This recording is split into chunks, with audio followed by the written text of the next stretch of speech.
पिता परमेश्वर का एक बार फिर से हम धन्यवाद करते हैं कि पिता परमेश्वर ने आपको और मुझे यह अद्भुत मौका दिया है ताकि हम परमेश्वर के वचन के द्वारा से सीखने पाएं। जैसे कि हम बीते दिनों से सीखते हुए आ रहे हैं, प्रभु यीशु मसीह ने मत्ती रचित सुसमाचार उसका 13 अध्याय उसमें दृष्टांत में 4 जमीन के विषय में बताया। उसमें पहली जमीन जो मार्ग के किनारे और पथरीली भूमि और झाड़ियों में, और अब हम अंतिम चौथा जो जमीन है वो है अच्छी जमीन के बारे में देखने जाएंगे और सीखेंगे। मत्ती रचित सुसमाचार उसका 13 अध्याय उसके 23 वचन में ऐसे लिखा है, जो अच्छी भूमि में बोया गया वह है जो वचन को सुनकर समझता और फल लाता, और कोई 100 गुना और कोई 60 गुना और कोई 30 गुना। प्रभु का वचन यहाँ पे अद्भुत तरीके से बताया हुआ है, और वो है कि जो वचन को सुनता है और समझता है और लेकर आता है, वो एक अच्छी जमीन के रूप में हम देख सकते हैं।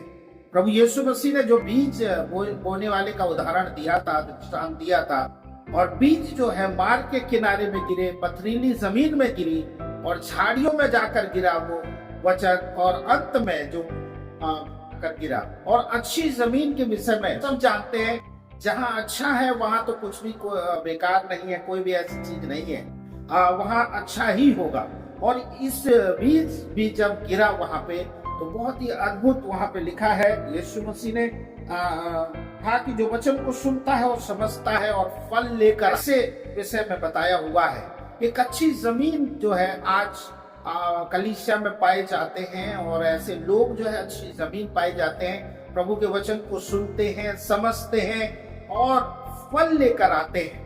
और आज हम उसी के विषय में अध्ययन कर रहे हैं और देख रहे हैं, और कि हम वचन को जब सुने तो परमेश्वर के वचन को हम अध्ययन करें, परमेश्वर के वचन को हम ग्रहण करें और उसे वैसा का वैसा ही स्वीकार करें।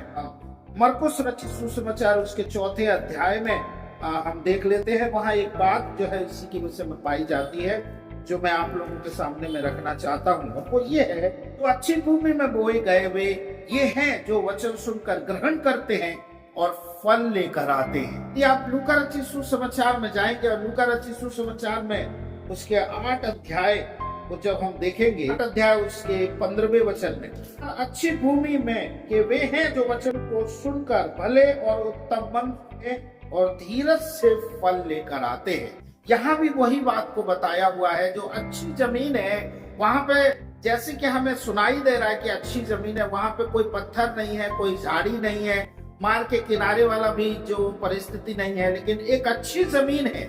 वहां पे बार बार उसको जो है पानी दिया गया है, उसे खोदा गया है, एक अच्छी जमीन है। और जब वचन जब वहां पे जाता है तो वो फल लेकर आता है। यीशु ने कहा कोई 100 गुना, कोई 60 गुना और कोई 30 गुना।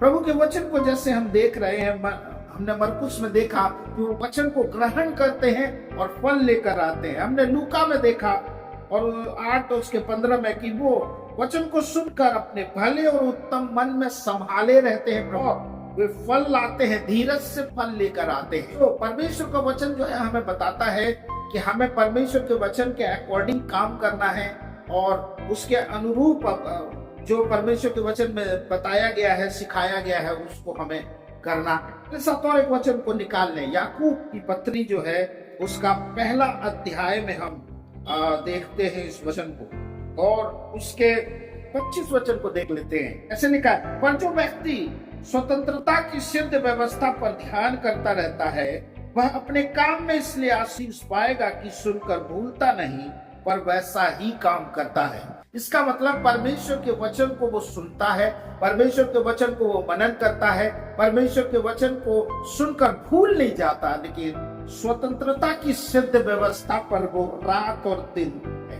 प्रभु का वचन हमें डिमांड करता है, मांग करता है कि परमेश्वर के वचन को हमें भूलना नहीं है, परमेश्वर के वचन को हमें ध्यान और मगन लगाए रहना है, ताकि परमेश्वर के वचन के अकॉर्डिंग हम काम को कर सकें। एक वचन मेरे साथ और निकाल लें, भजन संहिता उसका 1 को हम निकाल लेंगे, जो आशीषित व्यक्ति है। और वहां लिखा है उसके 2 वचन में, परंतु वह तो यहोवा की व्यवस्था से प्रसन्न रहता और उसकी व्यवस्था पर रात दिन ध्यान करता है, और उस वृक्ष के समान है जो बहती नालियों के किनारे लगाया गया और अपनी ऋतु में फलता है, और जिसके पत्ते कभी मुरझाते नहीं है। ये उस वचन के विषय में बताया गया है, उस जमीन के बारे में बताया गया है जो वचन को सुनता है और उसके अनुरूप काम करता है।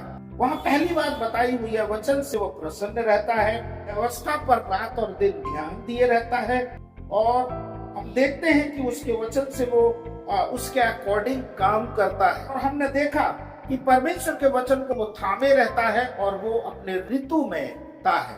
यदि आप यहोशू की पुस्तक में जाएंगे और यहोशू की उसके पहले अध्याय और उसके 8वें वचन में जब हम देखते हैं, और मैं पढ़ देता हूँ उन वचन को, और यहाँ ऐसे लिखा हुआ है, पुस्तक यह पुस्तक तेरे चित्त से कभी न उतरने पाए, इसी में दिन रात ध्यान दिए रहना, इसलिए कि जो कुछ उसमें लिखा है उसके अनुसार करने की तू चौकसी करे, क्योंकि ऐसा ही करने से तेरे सब काम सफल होंगे और तू प्रभावशाली होगा। सो प्रभु का धन्यवाद करते हैं इन वचनों के द्वारा से जो प्रभु यीशु मसीह ने हमें दृष्टांत के रूप में सिखाया, बताया कि एक अच्छी जमीन जो है वो वचन को सुनता है, वचन को पालन करता है, उसके अनुसार से कार्य करता है, और वो कोई 100 गुना, कोई 60 गुना और कोई 30 गुना फल लेकर आता है। सो प्रभु के प्रिय लोगों, जैसे कि आप इन वचनों को सुन रहे हैं, आइए हम परमेश्वर के वचन को समझें, परमेश्वर के वचन को सुने और धीरज से फल लेकर आते रहें। मत्ती रचित सुसमाचार उसका 12 अध्याय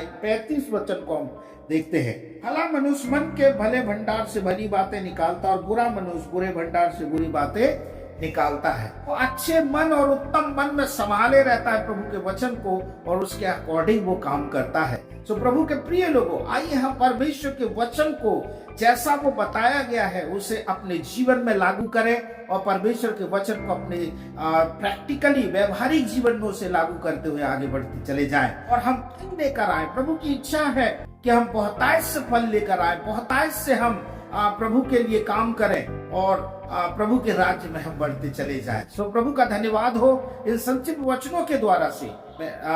परमेश्वर आप सभी को आशीष दे। God bless you.